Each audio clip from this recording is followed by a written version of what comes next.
Moro! Mä pyöräilen Rovaniemeltä Egyptin pyramideille ja juoksen takas Rovaniemelle. Me ollaan tällä hetkellä aloittamassa päivää numero 8. Kilometriä on takana 725 ja tänään ajetaan Tampereelta Riihimäelle. Let's go! Matka alussa oli heti vähän haasteita.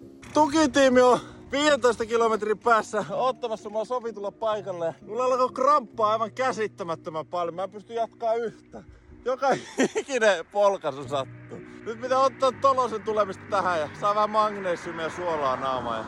Matka jatkuu. Vielä jotain 70-80 kilsaa jäljellä. Joo, nyt ollaan saavuttu Iittalaan. 61 kilometriä ajettu Tampereelta. Fiilis on erittäin hyvä, pyörä kulkee oikein hyvin, keli on mainio. Kaikki on timanttia. Tää nyt vähän tuntuu jotenkin vähän liian helpolta, mutta musta tuntuu, että sitten kun aletaan ylittää Alppeja, niin voi olla fiilis vähän toinen. Mutta jatketaan matkaa. Vielä 54 kilsaa jäljellä. Iittalasta kun lähdettiin jatkaa, niin oli erittäin nautinnollista katsoa auringonlaskua sekä nousevaa